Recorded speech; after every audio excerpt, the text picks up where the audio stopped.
Tiens, K, Je suis pas mendiant. Tiens, K, ne faites pas comme lui. Je suis pas mendiant. Docteur K, adressez-vous à moi. Tiens, K, ne faites pas laisser pas de... Je suis pas mendiant.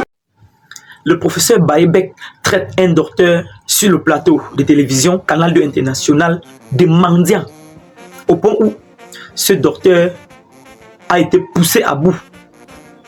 Il manquait petit, ce docteur mettait main sur le professeur Baïbek. Voilà pourquoi j'aime le professeur Baïbek. Parce que ce monsieur est droit.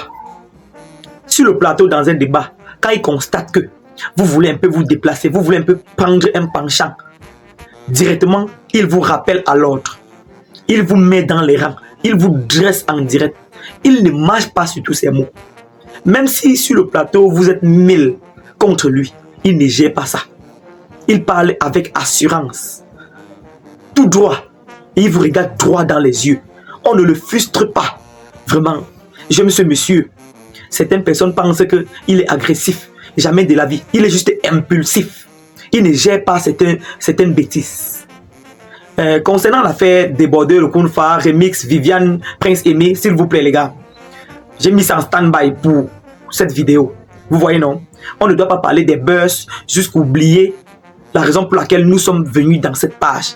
Jusqu'oublier la raison pour laquelle j'ai créé cette page. J'ai créé cette page pour le changement. Voilà. Pour le changement. Quelqu'un ne peut pas être pour le changement et saute cette vidéo sans s'abonner. Tu ne peux pas être un jeune Camerounais assoiffé du changement, assoiffé de voir un autre président de la République nous diriger et passer dans cette vidéo, passer sans t'abonner ou bien sans liker cette vidéo les gars. Likez cette vidéo pour envoyer un bon signal à l'algorithme YouTube. Si on est ensemble les gars, abonnez-vous.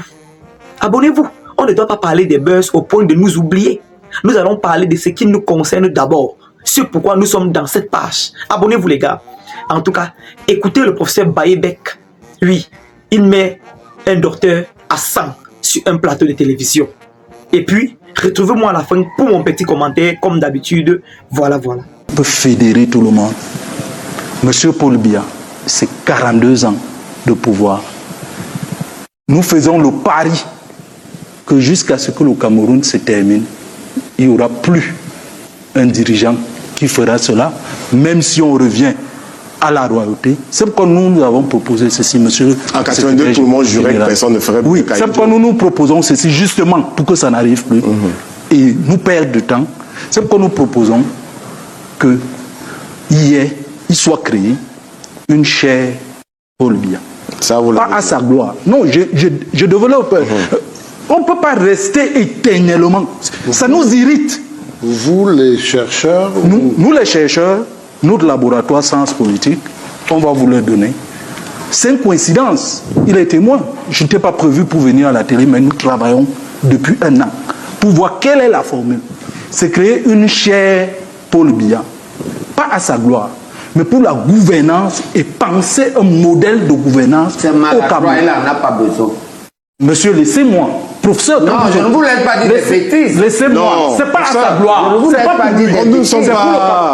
C'est maladroit. D'autres pays. Vous ne pouvez pas démontrer que ce n'est pas de la mendicité, de la gourmandise. Si vous n'étiez pas mon père, je vous aurais dit des gros mots. Dites. Je vous le dis pas. Il y a des chaires qui existent dans le monde. La chaire Senghor existe, monsieur. Mais ils ont... Toutes les chaires existent au monde. Oui. La chaire, c'est quoi? La chaire, non. La chaire Senghor existe pour le poète avant le président. Justement, c'est après sa mort. La chaire Senghor a été créée en 2003, alors que le président Senghor est mort en 2021. Je termine là-dessus. Vous ne pouvez pas bénir. Vous avez commencé. Vous venez rester ici pour mendier. Je ne suis pas mendiant, monsieur. Je ne suis pas mendiant. Je ne suis pas mendiant. Docteur K, adressez-vous à moi. Tiens, K, ne vous laissez pas je suis pas mendiant. Docteur K, ne vous laissez pas. Ne vous laissez pas. C'est justement dans ces mendicidés sur les ne vous laissez pas voir par je termine là-dessus. C'est justement cette grogue que la presse camerounaise a créée de certains constructeurs du débat public qui va détruire ce pays. Il faut respecter. Quand je parle de gestion de l'État, même si vous êtes professeur titulaire plus, En médecine, vous vous taisez, vous m'écoutez. On peut discuter après. Orthopédiste. Mais vous ne pouvez pas venir me dire que je suis mendiant. Orthopédiste. Au Cameroun. Allez parler, moi. Les preuves sont au Cameroun. Au Dakar, Senghor est sénégalais. Notre idée, c'est... Sortez par là. Oui, je sors par là. Notre idée, c'est de faire un travail transversal où toutes les forces, chercheurs, praticiens, politologues, politiciens vont se retrouver pour faire une sorte de veille. Tout à fait. Afin que chaque fois qu'il y aura une situation, pourquoi nous le disons? Parce que le Cameroun risque de n'avoir pas la chance d'avoir un troisième président qui a un prédécesseur qui peut lui donner les conseils. Entre Paul Biya et Ahidjo, jusqu'en août 1983, il s'appelait au téléphone. Paul Biya allait à Garoua consulter ce chef de parti pour prendre les décisions sur le Cameroun. Après, la brouille qui est née en avril. Non, parlez des résultats de ça. Qui est né en avril. Quel est le résultat de ça?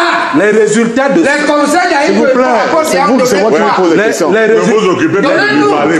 C'est que ça a donné. Les résultats. C'est dans la vérité, ça a donné un coup d'état, monsieur. Les états foireux. Docteur Nka, Vous êtes monsieur, Docteur Nka, je reviendrai à vous tout à l'heure. Alors, vous avez tort. Maintenant, je dis, s'il vous plaît, je reviens vers vous. Le professeur Baïbek que vous voyez est un monsieur très digne. Oui, c'est un monsieur qui parle avec assurance, sans mâcher ses mots. Il parle droit dans les yeux. Oui, voilà. Il a été clair pour ceux qui ne veulent pas comprendre. Ce soi-disant docteur fait semblant de combattre le régime en place. Fait semblant d'être contre le régime en place. Mais par ricochet, commence à supporter. Oui, il envoie plutôt les éloges. Mais il fait semblant de montrer aux gens qu'il est neutre. On a déjà pris la peine d'expliquer à ce gens-là qu'en politique, il n'y a pas de neutralité. En politique, on ne fait pas la neutralité. Soit tu es avec le gouvernement, soit tu es contre le gouvernement. Le genre que tu dis que tu es neutre, alors que tu fais de la mendicité là. Le professeur Baïbek a depuis vu ça. Vous voyez, le professeur Baïbek a vu ça à distance. Puisque le professeur Baïbek est en face de deux costauds de tête du RDPC. Monsieur Momo, que vous voyez, et le monsieur à côté de lui dont je préfère ne pas prononcer le nom ici. Voilà.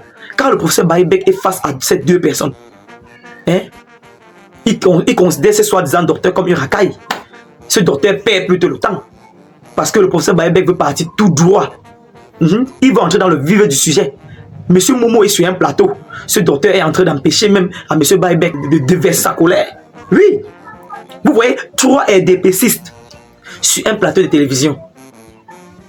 Au milieu d'eux, on met le professeur Baïbek. Il a la pression de parler. Oui. Oui. Il a la pression. Ce soi-disant docteur fait semblant. Il fait semblant de jouer la neutralité. Mais, au fond de ses pensées, quand vous comprenez méticuleusement ce qu'il est en train de parler, il soutient plutôt. Oui, ces gens-là sont de caractère un peu bizarre. Oui, je parle de ces gens-là qui mangeaient 3 repas par jour chez eux. Et puis viennent sur les plateaux de télévision. Parce qu'ils ont eu quelque chose de ce régime. Parce qu'ils ont eu certaines miettes se permettent de faire perdre les gens dans le débat. Et le professeur Baïbek a déjà vu ça à distance. C'est comme ça. Il a préféré taper une fois le marteau sur le clou, sans toutefois jongler. C'est comme ça. Voilà. Ils sont tous contre le professeur Baïbek. Mais ce monsieur est lucide. Lucide. Voilà. Le docteur dit que, oh, je suis... Il veut montrer qu'il est très neutre. C'est le mensonge. C'est le mensonge. Il est en train d'acclamer le pouvoir en place, alors que le professeur Baïbek est en train de combattre le pouvoir en place. Voilà. Les gars, avant de continuer mes propos, s'il vous plaît, likez cette vidéo. Likez cette vidéo. Moi, je suis jeune Camerounais comme vous, assoiffé du changement. Et le changement dans la paix. Je vous ai déjà rappelé ici une fois que mon candidat par excellence, le seul et l'unique capable de sauver les Camerounais, l'ultime rempart, l'ordonné à l'origine, l'envoyé de Dieu, l'ange sur terre, le professeur Maurice Kamto. Je vous ai déjà dit, je vous ai déjà rappelé ici que c'est mon choix en 2025. Parce que je pense qu'il est le seul capable de nous diriger en 2025. La seule personne qui puisse atteindre le professeur Maurice Kamto à sa cheville, ce sont ses chaussures. Voilà. Avec un programme politique bien détaillé, bien consensuel. Un programme politique qui doit aider tous les Camerounais. Un programme politique jamais proposé par aucun parti politique. Le MRC, c'est un parti politique des intellectuels. Le professeur Maurice Kamto a tout mon soutien pour 2025. Tu ne peux pas être assoiffé du changement et tu scrolles cette vidéo sans t'abonner. S'abonner à la page ne prend rien. Hein? Ça ne prend pas tes mégas, ça ne prend pas la connexion, non? Hein? Like et clique tout simplement sur s'abonner. C'est pour ne rien manquer sur mes prochaines publications. Dis-moi en commentaire, qui aimerais-tu qu'il devienne président de la République en 2025 à la place du président Paul Biya? Voilà. Désormais, ça c'est le débat. Le débat est concentré à ce sujet. Qui doit être le prochain président de la République en 2025 après le président Paul Biya? Parce que mon choix est porté sur le professeur Maurice Kamto. On ne choisit pas un président de la République pour son âge. On ne choisit pas pour son ethnie. Mais on choisit pour ses idées, pour ses convictions, pour son programme politique. Voilà. C'est de ça qu'il s'agit. En tout cas, les gars, portez-vous bien. C'était Kevin Fopa.